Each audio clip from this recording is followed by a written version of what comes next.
सलाम पाकिस्तान 24 न्यूज़ के साथ मैं हूं अली आरिफ। हेडलाइंस आपने जानी, बुलेटिन का बाकायदा आगाज़ करेंगे। और सबसे पहले आपको बताएं कि JUI के सरबराह मौलाना फजलुर रहमान का कहना है कि हमारे खिलाफ झूठे मुकदमे बनाने की कोशिश की गई, आलमी साजिश के जरिए आपको निकाला नहीं लाया गया था।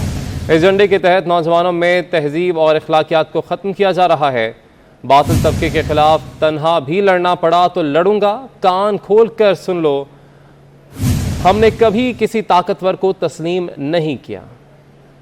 हमारे खिलाफ झूठे केस नहीं बनाने की कोशिश नहीं की।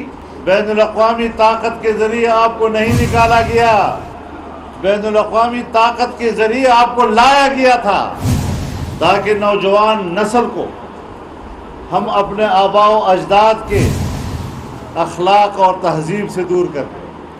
हमारा आबाई जो तहजीबी सिलसिला है उसको ख़त्म कर दिया जाए। बातिल तबके के खिलाफ अगर मैं अकेला भी लड़ूंगा। वज़ीर आला सिंध मुराद अली शाह कहते हैं कि सदर आइन के तहत वज़ीर आज़म की एडवाइस पर अमल के पाबंद हैं, सवाल ही नहीं कि वो हुकूमत से तामुन न करें। 7 में मीडिया से गुफ्तगू करते हुए उन्होंने कहा कि जुडिशल कमीशन में जजेस के दरमियान जो मसला हो रहा है वो बदकिस्मती है। सुप्रीम कोर्ट की तरफ सब इंसाफ की निगाह से देखते हैं और उसे भी अपने अंदर इंसाफ पैदा करना चाहिए। कर सकते तो वो कोई ऐसे सवाल नहीं कि ताउन करेंगे या नहीं करेंगे। आईनी उनका उनके ऊपर ये वो है कि उनको तामील करना है वज़ीर आज़म और काबिनेट बनना। जो जुडिशल काउंसिल ऑफ पाकिस्तान की आई है, बड़ा अनफॉर्चुनेट है कि जजेस के दरमियान और अभी भी उसमें मसला हो रहा है कि वो एक्चुअली हुआ क्या था। मैं सिर्फ यही कह सकता हूँ कि सुप्रीम कोर्ट की तरफ सब इंसाफ की नज़र से देखते हैं और उनको अपने अंदर भी वो इंसाफ पैदा करना चाहिए। सर, फौरन फंडिंग केस का फैसला जल्द सुनाया जाए। मुस्लिम लीग नून के रहनुमा मोहम्मद जुबैर का मुतालबा। कहते हैं इस मुल्क में 2 कानून हैं, एक कानून 22 करोड़ अवाम के लिए, दूसरा कानून लाडले के लिए है। इमरान खान अगर सादिक अमीन हैं तो तलाशी दें। PTI हीले बहाने से ये फैसला रुकवाना चाहती है। नवाज शरीफ ने भी अपने असासों का पूरा हिसाब दिया। इमरान खान को क्या मसला है, वो क्यों नहीं हिसाब दे रहे? 2 कानून है पाकिस्तान में, एक है 22 करोड़ अवाम के लिए और एक है प्रिविलेज्ड इमरान खान के लिए, जिनको आम फहम जुबान में लाडला भी कहा जाता है। 8 साल हो चुके हैं, 8 साल foreign funding case election commission में पड़ा है और सिर्फ इस चीज के लिए कि इमरान खान या PTI की लीडरशिप उसका जवाब दे। कभी हाई कोर्ट भागते हैं, कभी कार्रवाई रुकवा देते हैं इलेक्शन कमीशन में, कभी सुप्रीम कोर्ट भागते हैं और वहां से फैसला लेके आते हैं कि इसकी कार्रवाई रोक दी जाए। मियां नवाज शरीफ ने तो तमाम हिसाब किताब किए, उनको तो डिस्क्वालीफाई भी किया गया, वो हर कोर्ट के पास गए, कन्विक्शन भी हुई है, गलत हुई है, लेकिन कभी उन्होंने ये नहीं कहा कि मैं हिसाब किताब नहीं दूंगा। तो ये एक दफा फिर हम इलेक्शन कमीशन से, चीफ जस्टिस ऑफ पाकिस्तान से सूम होते रहे, क्यों नहीं बुलाते? वो कौन है भाई? सारे पाकिस्तानी हिसाब किताब देते हैं तो वो इमरान खान क्यों नहीं हिसाब किताब दे सकता? वज़ीर ममलिकत मुसद्दिक मलिक का कहना है कि आरिफ नकवी ने इमरान खान को काला धन फ्राहम किया। फाइनेंशियल टाइम्स ने ममनुआ फंडिंग को बेनकाब किया। 250 मिलियन की मनी लॉन्ड्रिंग करने वाला कैसे सादिक और अमीन हो सकता है? ये वो तरीकाकार था जिसके जरिए काला धन, इल्लीगल मनी लॉन्डर किया गया इस स्कीम के जरिए और वो तमाम पैसे पाकिस्तान भेजे गए किसके अकाउंट में? PTI के अकाउंट में।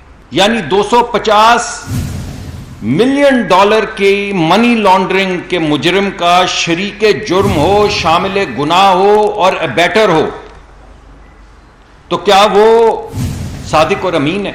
2018 में इक्तदार में आने के चंद ही दिन के बाद पाकिस्तान के हर अखबार के फ्रंट पेज पे आरिफ नकवी साहब की तस्वीर थी वजीर आजम इमरान खान साहब के साथ, जो आप सब ने अपने अखबारों में लगाई, फ्रंट पेज पे लगाई। लोग हमें कहते हैं कि वो 200-300 केनाल के घर में, जो आप सब लोग देख चुके हैं, पूरा पहाड़ की चोटी पे 250-200 केनाल के घर में रहते हैं। लोग कहते हैं उनका जरिया मुआश नहीं। हम पूछते हैं कौन कहता है जरिया मुआश नहीं? डिप्टी स्पीकर पंजाब असम्बली का इंतखाब, अपोजिशन इत्तेहाद अपने उम्मीदवार मैदान में उतारने में नाकाम। हुकूमती इत्तेहाद के वासिक क़य्यूम के मुकाबले पर कोई उम्मीदवार कागजात जमा ना करवा सका। वासिक क़य्यूम बिला मुकाबला डिप्टी स्पीकर मुंतखब हो गए। बात करेंगे हमारे नुमाइंदे अली अकबर से। जी अली अकबर, बताएगा बिला मुकाबला मुंतखब हो गए वासिक क़य्यूम, कोई भी इनके मुकाबले में उम्मीदवार नहीं आया था? जी बिल्कुल, अगर बात की जाए तो पंजाब में जो है वो इक़्तिदार की मुंतकली का सिलसिला जारी है और इस हवाले से कल डिप्टी स्पीकर का जो है इंतखाब होने जा रहा है। इसके लिए असम्बली सेक्रेटेरिएट में आज 5 बजे तक जो है वो कागजात नामजदगी जमा होनी थी। हुकूमती इत्तेहाद के वासिक क़य्यूम की जानिब से जो है वो बर वक्त अपने कागजात नामजदगी जो है वो जमा करवाई गई और उसकी जाँच पड़ताल करके उसको मंजूर कर लिया गया। जबकि अपोजिशन इत्तेहाद की जानिब से अली हैदर गिलानी को नामजद तो किया गया, लेकिन उन्होंने अपने कागजात नामजदगी जमा नहीं करवाई, जिसके वजह से बिला मुकाबला वासिक क़य्यूम जो हैं वो डिप्टी स्पीकर नामजद हो गए। और कल पंजाब असम्बली का जब बाकायदा तौर पर इजलास होगा तो उसमें वो अपना हलफ उठाएंगे और उनका बाकायदा नोटिफिकेशन जारी कर दिया जाएगा। इस वाले से जो अपोजिशन इत्तेहाद है उनके अली हैदर गिलानी और खलील तैयब सिंधू की जानिब से प्रेस कॉन्फ्रेंस की गई, जिसमें उनका ये कहना था उनके साथ मुसलसल ज्यादतियां हो रही हैं, इलेक्शन में धांधली की जा रही है। स्पीकर के इलेक्शन में जो है वो बैलेट पेपर को सीरियल नंबर से जिसकी निशानदेही की गई, लेकिन उसके बावजूद जो है स्पीकर के इलेक्शन को कंटिन्यू रखा गया और उसको धांधली से जो है स्पीकर को जितवाया गया, जिसके पेश नजर हमने कल के डिप्टी स्पीकर के इलेक्शन का बायकॉट किया। मुस्लिम लीग नून की जानिब से कहा जा रहा है, मौकूफ किया जा रहा है कि उन्होंने बायकॉट किया है, जबकि हुकूमत की जानिब से ये कहा जा रहा है कि मुस्लिम लीग नून ने अपनी शिकस्त को देखते हुए अपना कैंडिडेट मैदान में नहीं उतारा। जी बहुत शुक्रिया अली, आपने अपडेट किया। लीगी रहनुमा अता थारड़ कहते हैं कि परवेज़ इलाही एक वोट के वज़ीर आला हैं। काफ लीग ने तहरीक इंसाफ को हाईजैक कर लिया। राना मशहूद बोले, पाकिस्तान बचाने के लिए गोगों और गोगियों का कड़ा एहतसाब ज़रूरी है।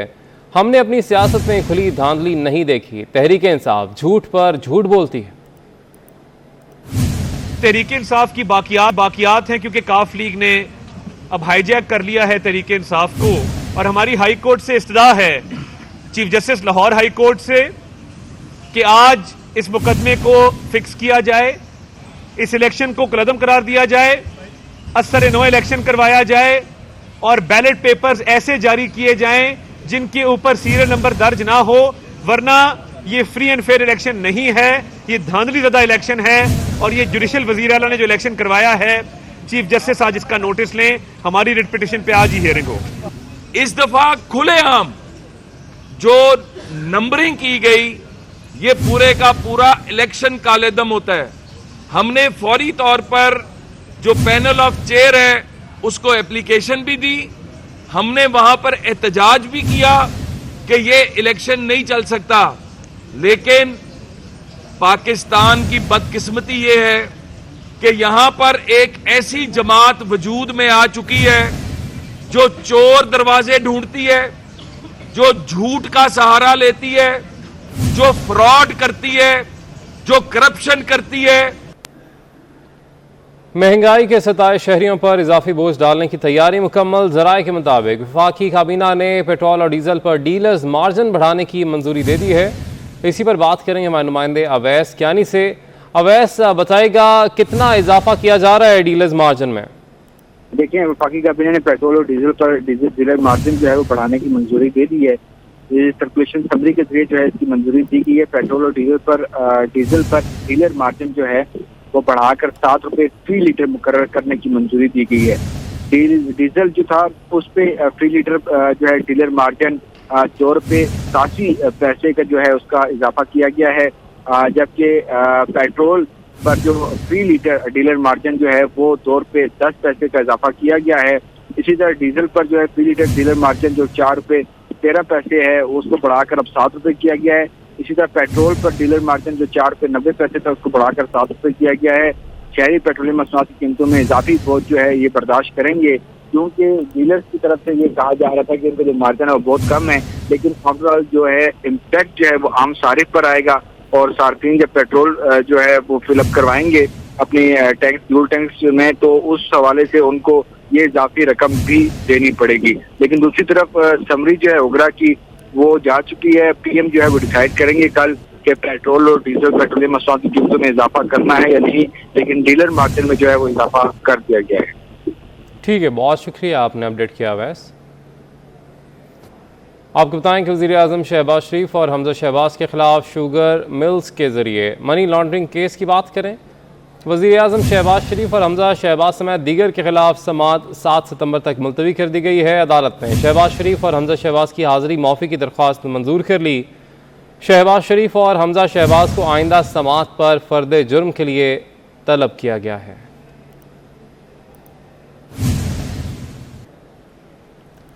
आगे बढ़ेंगे और कुछ दीगर खबरें शामिल करेंगे, लेकिन उससे पहले लेंगे एक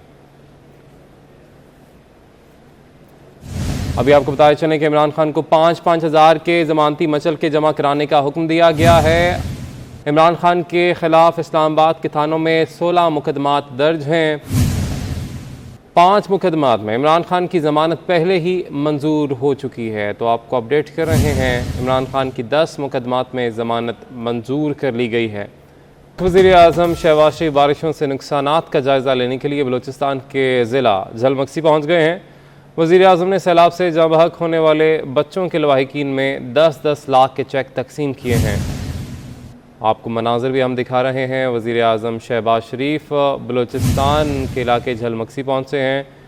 बात करेंगे हमारे नुमाइंदे अवैस कियानी से। जी अवैस, बताइएगा, जाम बहक होने वालों में 10-10 लाख रुपए तकसीम किए गए हैं।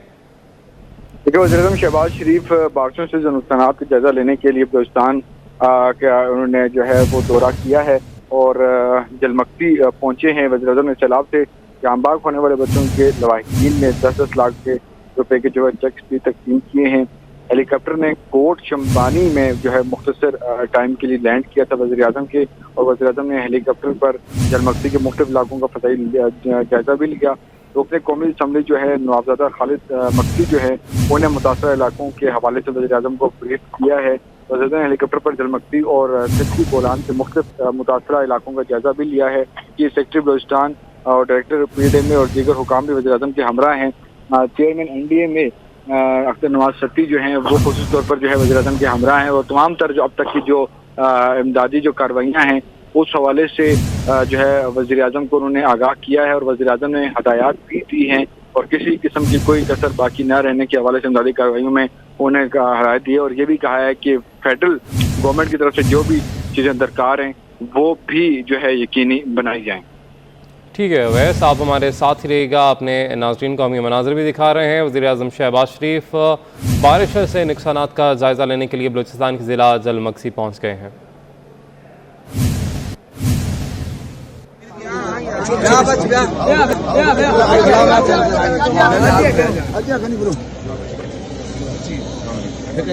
क्या नाम है?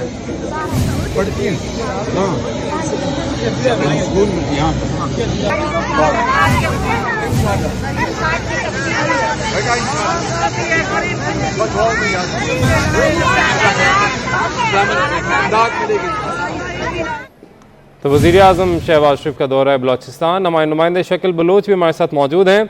शकील बलोच, बताएगा किन किन इलाकों का दौरा किया गया है वज़ीर आज़म शहबाज शरीफ की जानिब से?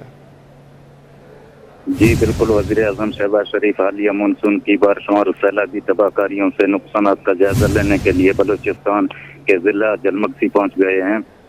वज़ीर आज़म ने सैलाब से जाँ बहक होने वाले बच्चों के लवाहिकीन में 10-10 लाख के चेक तकसीम किए। वज़ीर आज़म की हेलीकॉप्टर ने गोट शम्बानी झलमक्सी के इलाके में मुख्तसर टाइम के लिए लैंड किया है। वज़ीर आज़म ने हेलीकॉप्टर के जरिए झलमक्सी के मुख्तलिफ इलाकों का फ़िज़ाई जायजा भी लिया है। इस मौका पर रुकन कौमी असम्बली नवाबजादा खालिद खान मक्सी ने मुतासरा इलाकों के से वज़ीर आज़म को आगाह किया है। वज़ीर आज़म ने हेलीकॉप्टर पर झलमक्सी, कच्ची, बोलान के मुख्तलिफ मुतासरा इलाकों का जायजा लिया है। इस मौका पर chief secretary Balochistan, director PDMA और दीगर हुकाम भी वज़ीर आज़म के हमरा थे। ठीक है, शकील बलोच और अवैस कियानी हमें अपडेट कर रहे थे इस हवाले से। आप दोनों का बहुत शुक्रिया। अब आपको बताएं कि बारिश की वजह से कराची के इलाके कयूमाबाद की सड़क भी ख़राब हो गई। गड्ढे पड़ जाने की वजह से ट्रैफिक की रवानी भी मुतासर है। मज़ीद बता रहे हमारे नुमाइंदे शाहजेब हुसैन। जी शाहजेब, कराची में बरसात गुजरे हफ्ता तो गुजर चुका है, लेकिन इस वक्त जो मैं कराची के इलाके कयूमाबाद की सूरत हाल बताऊँ तो मेरा कैमरामैन शेर फराज आपको दिखाया तो ये कराची कयूमाबाद के मेन चौरंगी है, जहाँ पर शहरी जो है अज़ियत से दो चार है, क्योंकि बरसात का पानी की वजह से जो है जो सड़क है वो टूट फूट का शिकार हो चुकी है और जगह जगह जो है पानी जमा है पानी जमा होने से जो है शहरी जो मोटरसाइकिल सवार हजरात हैं उनको दुश्वारी हो रही है, जो बस में सफ़र कर रहे हैं उनको दुश्वारी का सामना करना पड़ रहा है। और ये जो सड़क है कयूमाबाद, ये मेन शाहरा है क्योंकि ये कोरंगी इंडस्ट्रियल को मिलाती है। शाहरा फैसल से कोरंगी इंडस्ट्रियल को मिलाने वाली शाहरा है जिसमें हज़ारों की तादाद में लोग यहाँ से सफ़र करते हैं और यहाँ पर इंतज़ामिया की जानिब से कोई हिकमत अमली तैयार नहीं की गई है। यहाँ पर जो है बारिश का जो बरसात का जो पानी था उसकी वजह से जो है गड्ढे पड़ चुके हैं और उसकी वजह से जो है सड़क नीचे दब गई है, जिसकी वजह से शहरियों को शदीद दुश्वारी का सामना करना पड़ रहा है। बहुत शुक्रिया शाहजेब, आपने अपडेट किया। कराची में बारिशों के बाद सड़कें ख़राब हो गई हैं। नेशनल स्टेडियम के करीब सड़क भी बारिश के बायस मुतासर हुई है। हसन स्क्वायर से कारसाज जाने वाले पुल को बंद कर दिया गया है। ये मनाजिर भी हम आपको दिखा रहे हैं। कराची में बारिशों के बाद सड़कें ख़राब हो गई हैं। नेशनल स्टेडियम के करीब सड़क भी बारिश के बायस मुतासर हुई। हसन स्क्वायर से कारसाज जाने वाले पुल को बंद कर दिया गया है। फॉरेन फंडिंग केस के फैसले का खौफ, पीटीए का चीफ इलेक्शन कमिश्नर के खिलाफ रेफरेंस लाने का फैसला। इमरान खान की ज़ेर सदारत इजलास में इलेक्शन कमीशन के खिलाफ कार्रवाई पर गौर किया गया। इमरान खान ने चीफ इलेक्शन कमिश्नर के खिलाफ जुडिशल रेफरेंस दायर करने का फैसला किया है। इलेक्शन कमीशन के खिलाफ सूबाई हुकूमतों को भी कार्रवाई करने की हिदायत की गई है। बात करेंगे हमारे नुमाइंदे सऊद भट्ट से। जी सऊद, बताएगा इस हवाले से। जी बिल्कुल, मुल्क में सियासी जो गर्मा गर्मी है उसके बाद आज चेयरमैन तहरीक इंसाफ इमरान खान की ज़ेर सदारत पार्टी क़यादत का अहम इजलास था, जिसके अंदर ये मामला गौर व फिक्र में लाया गया कि पीटीआई ममनुआ फंडिंग केस में जो इलेक्शन कमीशन का किरदार है उस पर क्या रिस्पॉन्स ले सकती है। इमरान खान की ज़ेर सदारत इस इजलास में इलेक्शन कमीशन के खिलाफ एक बड़ा फैसला लिया गया है और ये फैसला फौरी तौर पर लेते हुए हिदायत भी जारी कर दी है कि चीफ इलेक्शन कमिश्नर के खिलाफ जुडिशल रेफरेंस दायर किया जाए। इस हवाले से इलेक्शन कमीशन के खिलाफ सूबाई हुकूमतों में भी कार्रवाई करने का जो ऐलान है वो पाकिस्तान तहरीक इंसाफ के चेयरमैन इमरान खान ने आज किया है। 2 सूबाई असम्बली है जिसके अंदर पंजाब की सूबाई असम्बली और खैबर पख्तूनख्वा की सूबाई असम्बली है। इसमें इलेक्शन कमीशन के खिलाफ अदम एतमाद की करारदाद भी पेश करने की जो है वो हिदायत वो की गई है। इसमें चीफ इलेक्शन कमिश्नर पर अदम एतमाद का इजहार किया जाएगा और ये कहा जाएगा कि मुबैना तौर पर जो मुख्तलिफ पार्टी के रहनुमाओं से चीफ इलेक्शन कमिश्नर मुलाकात कर रहे हैं। ठीक है सऊद, आप हमारे साथ ही रहिएगा और इसीलिए अब उनके खिलाफ रेफरेंस लाने का ये फैसला पीटीआई की जानिब से किया गया है। बात करेंगे, हमारे साथ मौजूद है साबिक सेक्रेटरी इलेक्शन कमीशन कुंवर दिलशाद साहब। सर, बहुत शुक्रिया आपके वक्त का। सर, आपको क्या लगता है पीटीआई की जानिब से ये जो फैसला अब किया गया है कि इलेक्शन कमीशन के खिलाफ रेफरेंस दायर किया जाएगा और चीफ इलेक्शन कमिश्नर के खिलाफ सिकंदर सुल्तान राजा साहब के खिलाफ, एक अरसे से इमरान खान साहब एक फ़िज़ा बना रहे थे कि चीफ इलेक्शन कमिश्नर मुतनाज़ हैं, उनकी जानिब से मुलाकातें की जा रही, मुख्तलिफ इल्ज़ामात लगाए जा रहे थे। क्या आपको लगता है ये फैसला एक तरह से दबाव डालने का तरीका है जो फॉरेन फंडिंग केस का फैसला इलेक्शन कमीशन के पास महफूज है उस हवाले से? इसमें दुरुस्त फरमाया आपने। इसमें इलेक्शन कमीशन पाकिस्तान ने जो फॉरेन फंडिंग केस जब से इसके बारे में स्क्रूटनी कमेटी से इजलास हो रहे हैं या स्क्रूटनी कमेटी की तमाम डॉक्यूमेंट्स को इलेक्शन कमीशन ने ओपन कर दिया। इनकी ख्वाहिश ये थी, हाई कोर्ट भी गए, इस्लामाबाद हाई कोर्ट, ये जो सीक्रेट जो है अपने स्क्रूटनी कमेटी की report, state bank of Pakistan की रिपोर्ट, ऑडिटर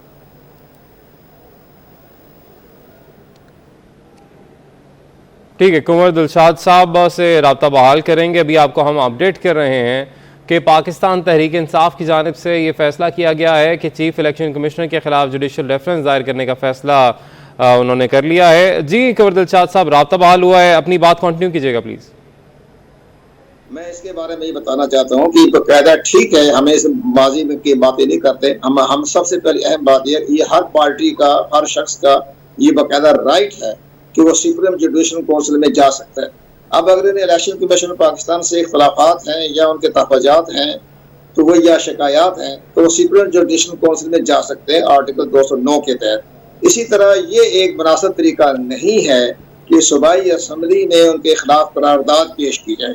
तो मैं वज़ीर आला परवेज़ इलाही साहब से भी हम आपकी वसातत से दरख्वास्त करेंगे, हमारे भी वो दोस्त हैं, कि जनाब इस हद तक ना जाएं कि आपकी सूबाई असम्बली में करारदाद इलेक्शन कमीशन ऑफ पाकिस्तान के खिलाफ पेश की जाए। इसके बड़े दूरस नतीजे निकलेंगे। एक बात। नंबर 2, इसके बाद सबसे बड़ी अहम बात यह है कि जब से ये जो फॉरेन फंडिंग का मामला है इसमें हुकूमत पाकिस्तान का रवैया जो है या कंडक्ट जो है वो भी मुझे पसंद नहीं आया। एक वजीर आजम पाकिस्तान को वो नहीं कहना चाहिए था, ये मुतालबा नहीं करना चाहिए था कि आप इसका फैसला सुनाएं। वजीर आजम की टीम को इलेक्शन कमीशन पाकिस्तान नहीं जाना चाहिए था कि जनाब आप इसके जो जल्दी फैसला सुनाएं।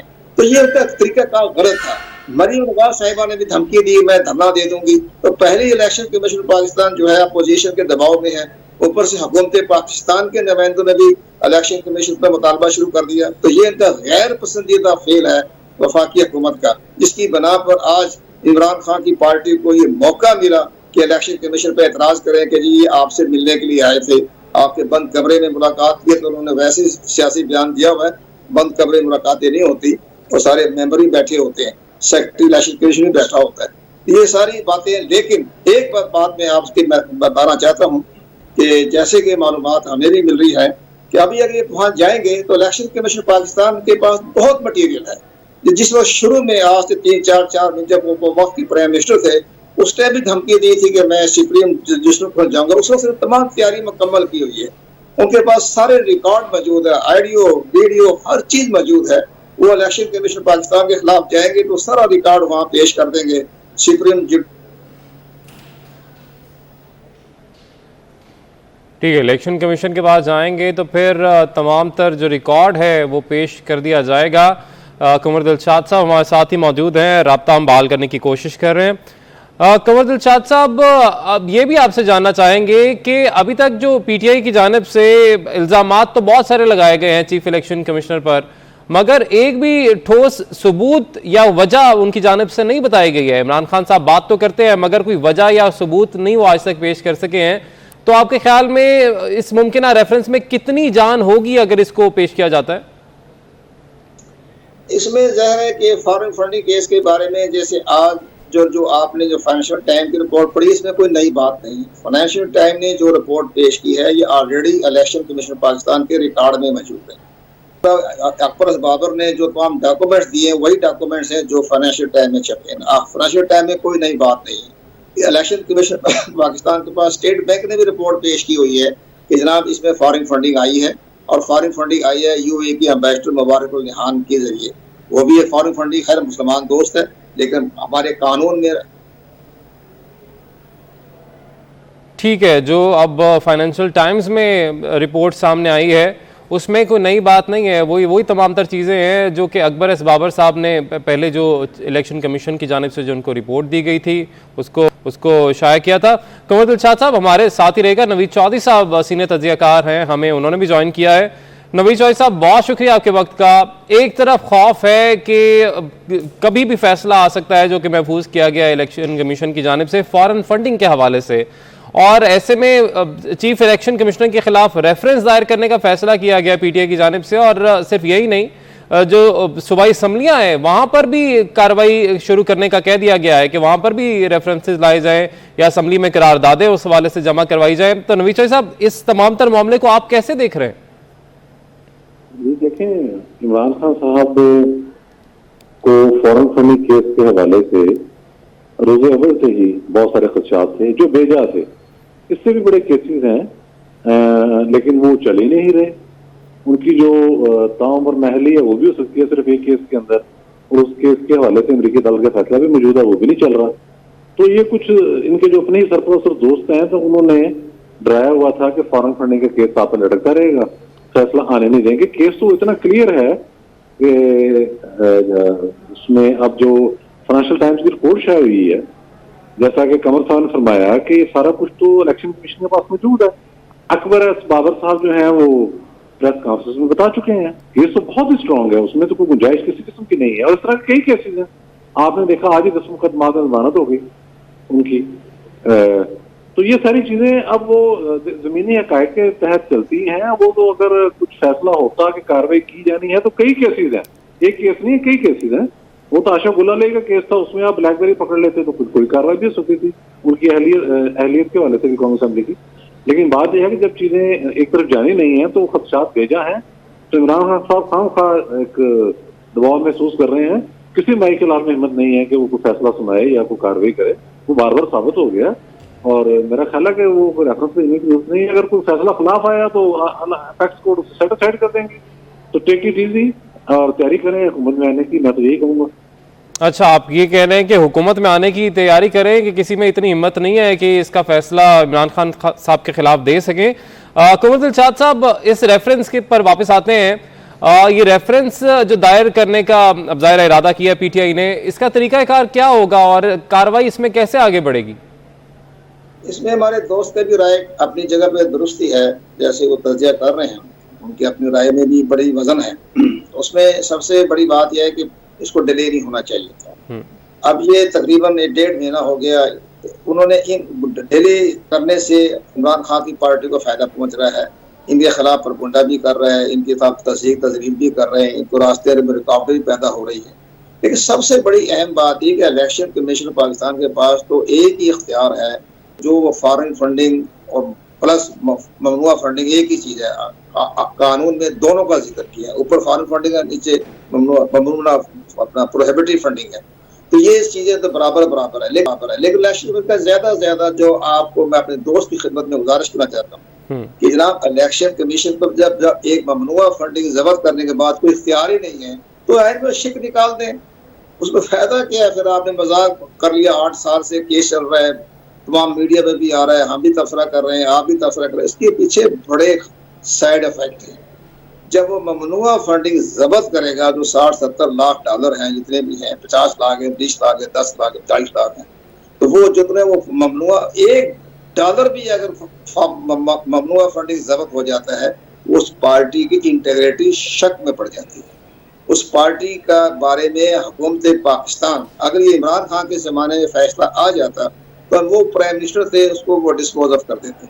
अब यहाँ चूंकि उनकी मुखालिफ हुकूमत आई हुई है, तो जब ममनुआ फंडिंग का जब केस आएगा तो वफाकी हुकूमत इस ममनुआ फंडिंग के जब्त की रोशनी में उन पर आर्टिकल 17 के तहत कार्रवाई करने के लिए सुप्रीम कोर्ट ऑफ पाकिस्तान चले जाएंगे। एक साथ ये भी होगा जनाब, देखिए साबित हो गया, इलेक्शन कमीशन ने ममनुआ फंडिंग जब्त कर ली, जितने भी पैसे, जितने भी लाख डॉलर है, 50 लाख है, 60 लाख है। इसी तरह एक और अहम बात अपने दोस्त को बताऊं कि जनाब वो 86 करोड़ रुपया जो है वो भी इनके कोई 10-12 जो 11 जो है इनके दोस्त पार्टी के, इसमें इमरान इस्माइल भी शामिल है, महमूद रशीद भी है। मुझे बड़ा हैरानगी हुई, महमूद रशीद साहब बीच में आ गए, और इसी तरह वो असद कैसर है, और वो फरमान शाह जो थे गवर्नर, वो 4-5-10 बड़े नाम है। इन पर जो स्टेट बैंक ने कहा इनको भी 86 करोड़ रुपया फंडिंग आई है, तो पाकिस्तान ने दिया, किसने भी दिया। जब इलेक्शन कमीशन ने और स्टेट बैंक ऑफ पाकिस्तान ने जब पार्टी के फाइनेंशियल डायरेक्टर जनरल से पूछा, सेक्रेटरी फाइनेंशियल से पूछा ये पैसा कहाँ से आया है, तो उन्होंने कहा हमें नहीं पता ये पैसा कहाँ से आया, हमारे इल्म है, आप जो मर्जी कार्रवाई कर लें। अब इलेक्शन कमीशन पाकिस्तान ने इनके खिलाफ भी कार्रवाई करनी है, जनाब अपने हक़ाइक़ छुपाए, अपने फाइनेंशियल एसेट में हमें रिपोर्ट पेश नहीं की, हमें बताया नहीं, ना SBR को बताया, तो ये भी एक नया पंडोरा बॉक्स खुलेगा। 86 करोड़ रुपए है जनाब, वो स्टेट बैंक पाकिस्तान ने लिखा है। इसी तरह से जो फॉरेन फंडिंग है, जब ममनुआ फंडिंग जब्त हो जाएगी तो वफाकी हुकूमत के लिए एक अच्छा इख्तियार आ जाएगा, वो सुप्रीम कोर्ट चले जाएंगे, सुप्रीम कोर्ट फैसला जिस तरह चाहे करे, उनकी अपनी जवाबदेही पर है। लेकिन इलेक्शन कमीशन पाकिस्तान में पास इतना ही इख्तियार है ना, बाकी एक थोड़ा सा है आइटम कि जी उसका आप सिंबल वापस ले सकते हैं, उसके रास्ते ठीक है। इलेक्शन कमीशन के पास जो इख्तियारात हैं वो कुंवर दिलशाद साहब कह रहे हैं कि वो इतने नहीं है, वो महदूद हैं, और अगर फैसला आ जाता है फॉरेन फंडिंग के हवाले से, ममनुआ फंडिंग के हवाले से, तो फिर उसको कुंवर दिलशाद साहब जब्त कर लिया जाएगा, और फिर उसके बाद वफाकी हुकूमत सुप्रीम कोर्ट जा सकती है, और फिर कार्रवाई जो है सुप्रीम कोर्ट ने करनी है। नवीद चौधरी साहब, ये ना हो कि दोबारा से एक बेंच तश्कील हो जाए और उसी के ऊपर दोबारा से एक नई बहस शुरू हो जाए।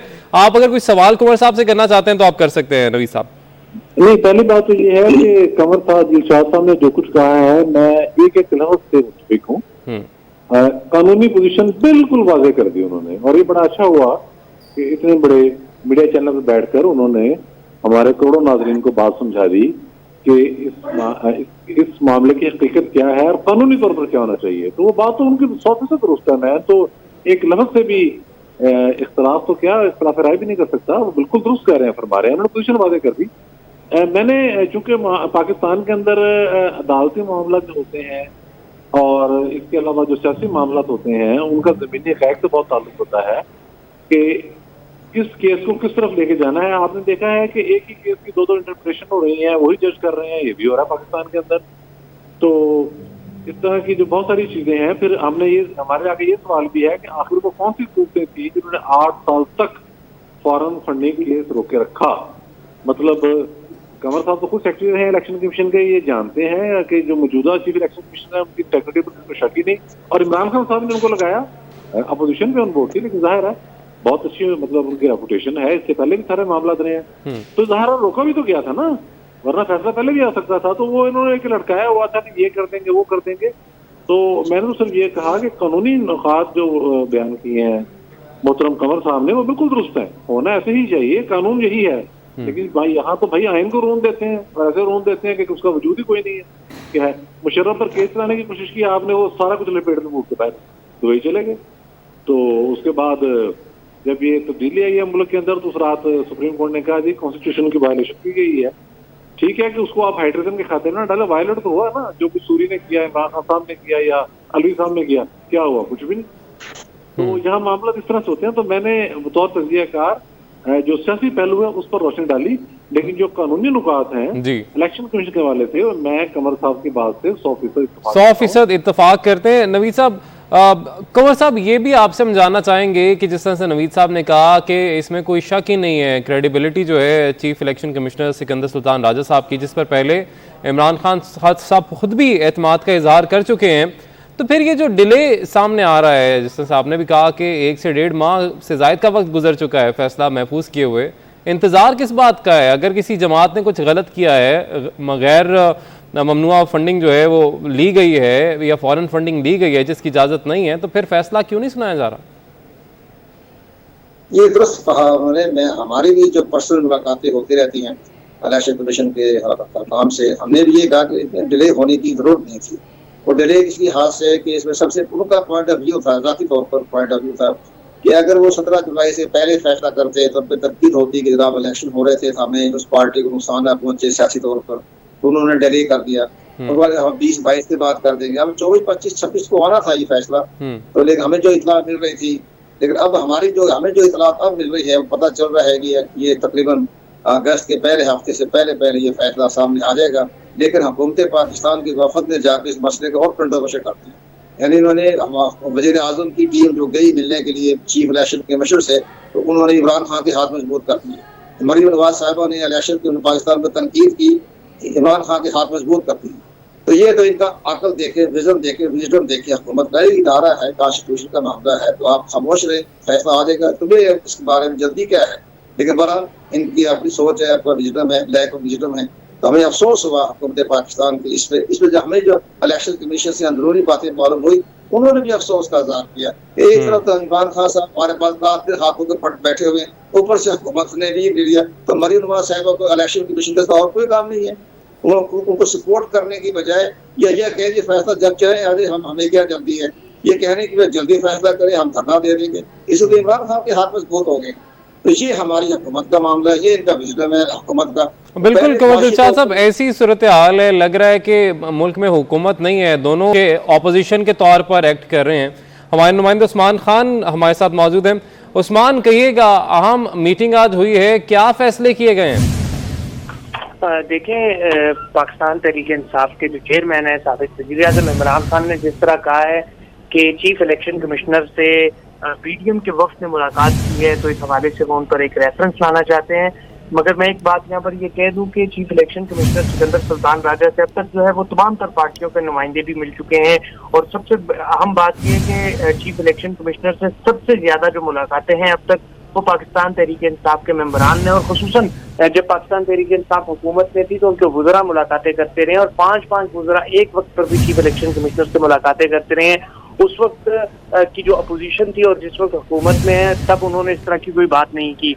और चंद हफ्ते कबल चीफ इलेक्शन कमिश्नर से मेरे ज़राए के मुताबिक 1.5 घंटा पाकिस्तान तहरीक इंसाफ के जो वाइस चेयरमैन है शाह महमूद कुरैशी ने मुलाकात की थी, जबकि उनकी पार्टी के पूरे वफूद ने भी मुलाकातें की है। जबकि चीफ इलेक्शन कमिश्नर का चूँकि ओहदा इस तरह है, उनका तकाजा है कि वो तमाम तर पार्टी के नुमाइंदान जो उनसे मिलना चाहते हैं वो उनके दफ्तर में आकर उनसे मुलाकात कर सकते हैं। इसी तरह एक उस कबल क्योंकि पीडीएम का इजलास हुआ था और उस इजलास में ये फैसला हुआ था कि पीडीएम का एक वक्त चीफ इलेक्शन कमिश्नर से मुलाकात करेगा और वो इलेक्शन कमीशन को एक याद दहानी करवाएगा कि उनके पास एक केस चल रहा है, फॉरेन फंडिंग केस, और उसका फैसला क्यों नहीं हो रहा। तो इस बिना पर पीडीएम के एक वक्त ने पीडीएम के सेक्रेटरी जनरल शाहिद खान अब्बासी की क़यादत में चीफ इलेक्शन कमिश्नर से मुलाकात की थी और उस मुलाकात के बाद उन्होंने मीडिया ब्रीफिंग भी दी थी, जबकि पाकिस्तान तहरीक इंसाफ के जो नुमाइंदे हैं और उनके जो वज़रा थे जिस वक्त वो इक़्तिदार में थे, वो बगैर मीडिया को बताए खुफिया तौर पर चीफ इलेक्शन कमिश्नर से कई मुलाकातें कर चुके हैं।